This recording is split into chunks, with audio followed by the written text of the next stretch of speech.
students. So today we are going to understand about the next application of biotechnology in medicine. So in the previous video we have understood about the property that we can develop genetically engineered insulin, and the next application of that is we can also develop the gene therapy. We can do gene therapy.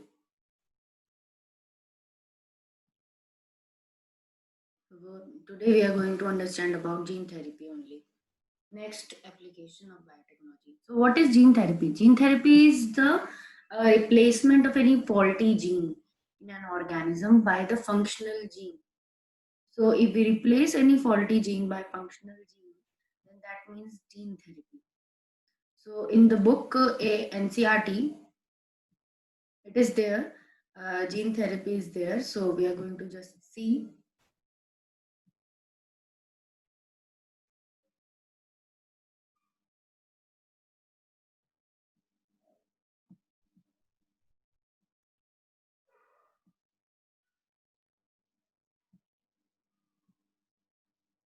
So this is gene therapy. If a person is born with a hereditary disease, can a corrective therapy be taken for such disease? So this is about gene therapy, that it's asking that अगर कोई इंसान को genetically problem हो, उसके पहले से ही उसको कोई अनुवांशिक बीमारी हो, उसकी जीन्स में कुछ प्रॉब्लम हो, तो क्या ऐसे पर्सन को की बीमारी ठीक करी जा सकती है जीन थेरेपी की वजह से? जीन थेरेपी के अटेम्प्ट है ये ऐसा करने के लिए, तो ये पॉसिबल है कि अगर किसी को कोई जेनेटिक प्रॉब्लम है तो उसकी बीमारी ठीक करी जा सकती है। जीन थेरेपी एक ऐसा कलेक्शन है मेथड्स का कि जिसकी वजह से करेक्शन हो सकती है gene defect. Gene defect can be corrected that has been diagnosed in a child और एम्ब्रियो। ऐसा डिफेक्ट जो किसी बच्चे में या एम्ब्रियो में है उसको करेक्ट किया जा सकता है। Here genes are inserted into a person's cell and tissues to treat a disease.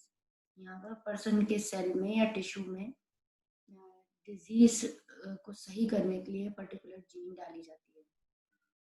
Correction of a genetic defect involves delivery of a normal gene into the individual or embryo to take over the function of and compensate for the non-functional gene. तो जब हम सही gene डाल देते हैं, हर एक gene डाल देते हैं किसी भी ऑर्गेनिज्म के अंदर, डिलीवर हो जाती है नॉर्मल जीन, तो उसके बाद उस इंडिविजुअल में या उसके एम्ब्रियो में अगर हमने डाला है तो फिर वो नॉन फंक्शनल जीन के असर को खत्म कर देती है, कॉम्पनसेट कर देती है। नॉन फंक्शनल जीन को एंजाइम नहीं बना रही है और हमने जो फंक्शनल जीन डाली है उससे एंजाइम बनेगा, तो जो बीमारी हो रही होती है वो करेक्ट हो जाती है। फर्स्ट क्लिनिकल जीन थेरेपी 1990 में एक 4 साल के बच्चे में दी गई थी जिसको एडिनोसाइन डीएमिनेज नाम की एंजाइम की डेफिशिएंसी थी। ये एंजाइम बहुत जरूरी थी इम्यून सिस्टम के प्रॉपर फंक्शन के लिए। तो डिसऑर्डर, इस एंजाइम की कमी की वजह से डिसऑर्डर हो जाता था, क्योंकि इस एंजाइम की जीन डिलीट हो जाती है इस एडीए डेफिशिएंसी में।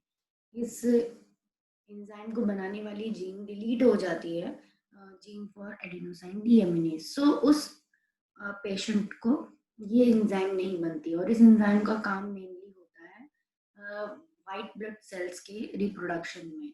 तो ऐसे इंडिविजुअल्स जिनमें एडीए डेफिशिएंसी होती है तो उनमें इम्यून सिस्टम कम होता है, तो उसको severely combined immuno deficiency SCID disease बोलते हैं, क्योंकि ये लिम्फोसाइट्स की ग्रोथ में हेल्प करती है।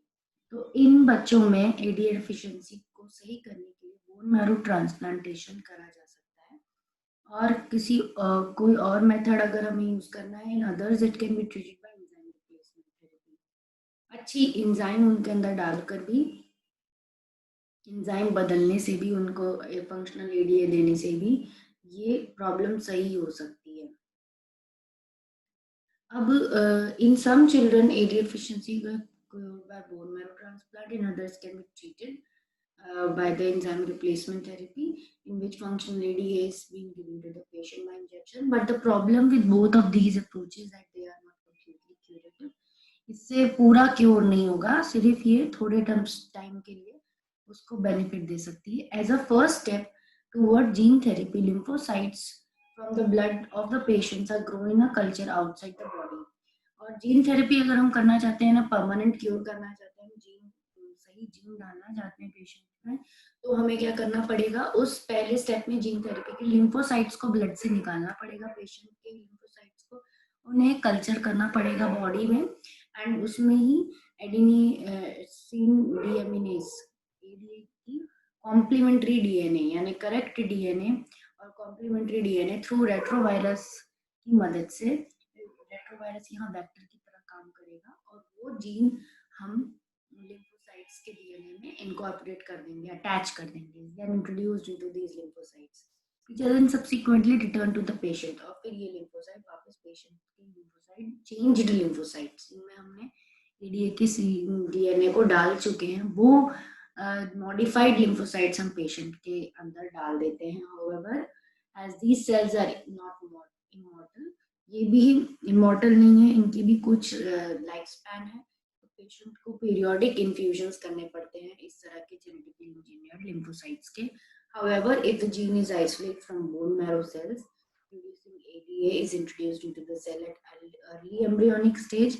और अगर हम अर्ली स्टेज पे, एम्ब्रियो की स्टेज पे ही अगर एडीए की जीन एम्ब्रियो के सेल्स निकाल के और उसमें जीन थेरेपी कर देंगे तो परमानेंट क्योर हो जाएगा. तो फिर वो पर्सन, इंडिविजुअल पेशेंट नहीं रह जाएगा, उसकी वो एडीए की प्रॉब्लम सही हो जाएगी.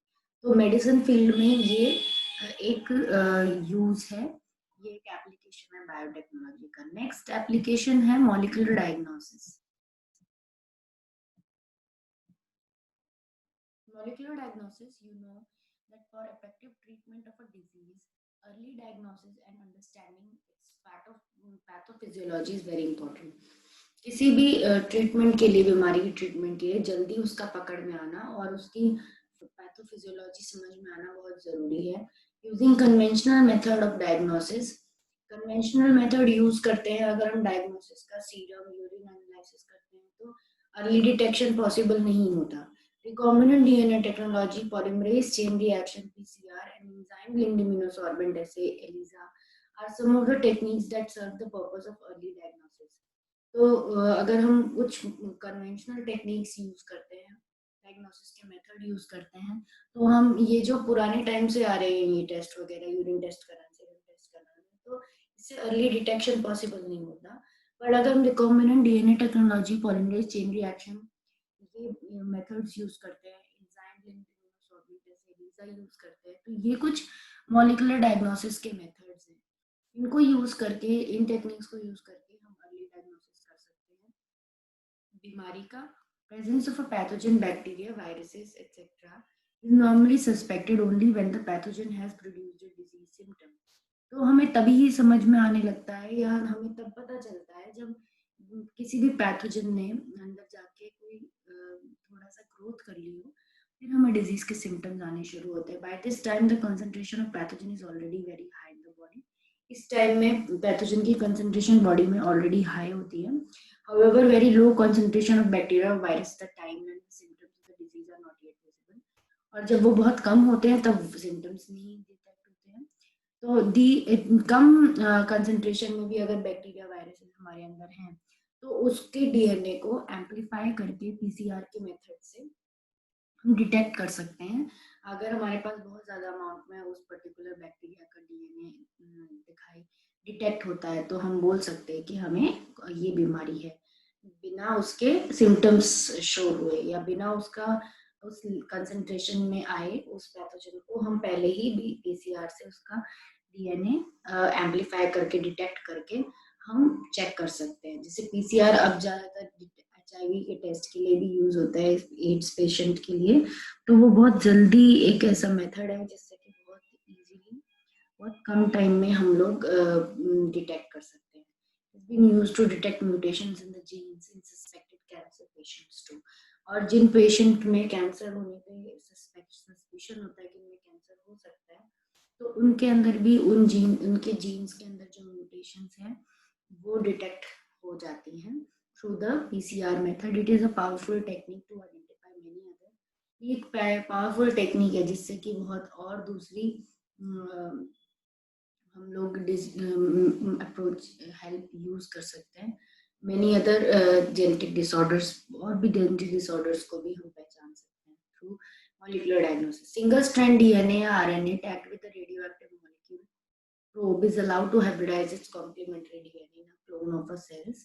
तो इसमें सेल्स के क्लोन्स में अगर हम सिंगल स्ट्रैंडेड डीएनए और आरएनए को जिसको हमने रेडियोएक्टिव मॉलिक्यूल से टैग भी कर रखा है उसे प्रोब बोला जाता है, उसको हाइब्रिडाइज करने के लिए सैंपल में उसको हाइब्रिडाइज करने के लिए छोड़ दिया जाता है. तो जहाँ पे वो हाइब्रिडाइज होता है वहाँ पे वो हमें डिटेक्ट हो जाता है कि क्योंकि प्रोब डिटेक्ट स्पेसिफिक प्रोब किसी डीएनए मॉलिक्यूल को बाइंड हो रहा है तो इसका मतलब clone having the mutated gene will hence not appear on the photographic film because के म्यूटेशन है कि नहीं. अगर म्यूटेटेड जीन होगी तो फोटोग्राफिक फिल्म पे पेयर नहीं होगी क्योंकि कॉम्प्लीमेंट्री पेयरिंग होनी जरूरी है यहाँ पर.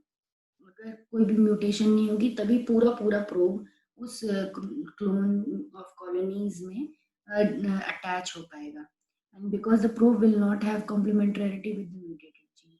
प्रोब के अंदर कोई भी कॉम्प्लीमेंटरिटी नहीं होगी म्यूटेटेड जीन. म्यूटेशन होगी तो प्रोब अटैच नहीं होगा, म्यूटेशन नहीं होगी तो प्रोब अटैच हो जाएगा. तो पता चल जाएगा mutated gene will not appear on the photographic gene because the probe will not have a complementarity with mutated gene. तो हमें म्यूटेशन डिटेक्ट करने के लिए भी मॉलिक्यूलर डायग्नोसिस हेल्प करता है क्योंकि ज़्यादातर हमने देखा है कैंसर सेल्स जो होते हैं, कैंसर क्यों होता है बिकॉज जो प्रोटो ऑन्कोजीन्स होती हैं वो म्यूटेशन हो जाता है उनका, वो कैंसरस जीन में बदल जाती है. तो अगर म्यूटेशन हम जेनेटिक म्यूटेशन को पहले डिटेक्ट कर सके तो हमें पता चल सकता है कि कैंसर डायग्नोसिस है कि नहीं है, कैंसर पॉजिटिव पेशेंट है कि नेगेटिव. एलिजा भी एक ऐसा ही मॉलिकुलर डायग्नोसिस है जिसमें एंटीजन एंटीबॉडी इंटरैक्शन की मदद से इन्फेक्शन पैथोजन से इन्फेक्शन डिटेक्ट किया जाता है by the presence of antigens. Pathogen के कोई भी पार्ट्स उनके एंटीजन की तरह एक्ट कर सकते हैं जैसे प्रोटीन्स, ग्लाइकोप्रोटीन्स, इनको डिटेक्ट किया जाता है. पेशेंट के अंदर पैथोजन ग्रो हो चुका है, उसने अपने एंटीजेंस बना लिए हैं, प्रोटीन्स बना लिए, ग्लाइकोप्रोटीन बना लिए. जब हम इसके अपोजिट एंटीबॉडीज को डिटेक्ट करते हैं पर्टिकुलर एंटीबॉडीज से सीरम में से आइसोलेटेड एंटीजन को ट्रीट कराते हैं तो कॉम्प्लीमेंट्री पेयरिंग हो जाती है, एंटीजन एंटीबॉडी रिएक्शन हो जाता है. इसकी वजह से भी हम पर्टिकुलर बीमारी को पकड़ सकते हैं. एलाइजा फेमस है एड्स एचआईवी एड्स की टेस्ट के लिए, एचआईवी के डिटेक्शन के लिए. और एलाइजा का फुल फॉर्म होता है enzyme, E for enzyme, L for linked, I for immuno, S for sorbent and A for एसे.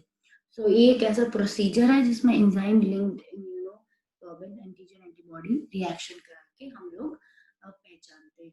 तो this is all about molecular diagnosis. There were three applications of biotechnology in medicine, which is given the NCERT. Number one is genetically engineered insulin that we have discussed in previous video, and in this video we have discussed the gene therapy and molecular diagnosis. So with this, I would like to end the video, and you will be understanding the other topics in the next video. So thank you. I hope this topic is clear to you.